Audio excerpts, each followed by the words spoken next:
Yo, it's cracking, peeps. Out here on my road bike for the first time in like 6 months because I refused to ride when it's stupid hot in the summer. Then I retired, tore my MCL very promptly, had to deal with some other stuff in the family. And I won't ride in the wintertime when it's cold and wet because my time racing in Europe in the 90s ruined that for me. So, figured I'd get out today while it's not cold and wet and get some miles in. But nonetheless, nice day today for the most part.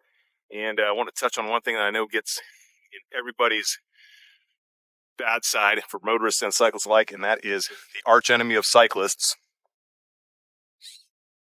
stop signs. So I'm at the intersection here of Anaerobic Threshold Avenue and You're Not That Fast Boulevard, and you can see there's several stop signs behind me. And for cyclists, for some reason, they like to think it's in their DNA to run stop signs because they have to. Not so much. In fact, you're an asshole if you do, and you're making it worse for the rest of us who actually try to obey the law and stop at those things. So, yes, there are some exceptions I'll talk about in a second, but for the most part, don't be a dickhead and run stop signs on your bikes that makes you unpredictable and unknown to the motorists and the other cyclists that are out there and ruins it for everyone else.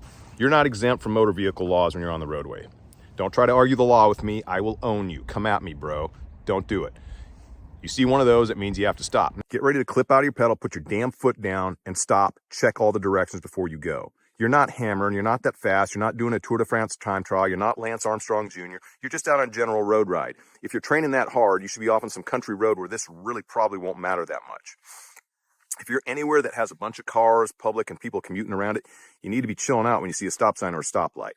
That means moving with traffic, looking at traffic, getting some eye contact with them. If they wave you through, cool. If they don't, stop, put your damn foot down, and then go through when it's clear. If you're not sure to get your foot out of your pedals, you need to work on that. In fact, I have a whole line of ebooks that are up in my links for cyclists from beginning all the way to racing to strength training. So if that's something you're interested in, check those out as well. Are there some exceptions to the rule? Sure.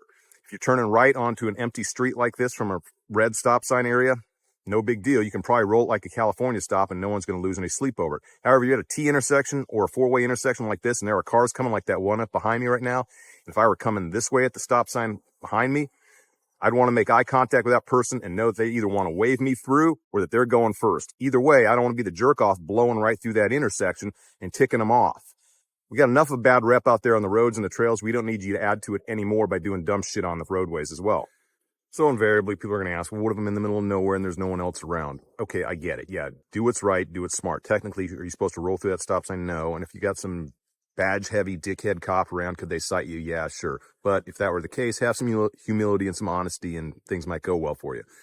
But nonetheless, if no one's around, you want to turn right or that thing and you want to go left and no one's there and you're not blowing through it at 100 miles an hour and causing cars to hit the brakes, yeah, you're probably okay. It's one of those things. You do what's right. You think what's best and use your common sense.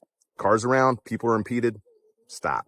I think that's it. It's one of those things that got on my skin because I was riding today and of course I waved at a couple people who didn't wave back. That didn't start things off well for me. And then I saw a few roadies blow these stop signs and cars hitting their brakes, and that always looks like crap, especially for the folks out there who are actually trying to stop and keep motorists on their side, because you're not going to win a battle against some multi-thousand-pound car. You're going to get some dipshit redneck in a jacked up truck who's going to try to pick a fight with you. So that's it for the day. Crazy Ivan's cycling tip and good human tip for the day.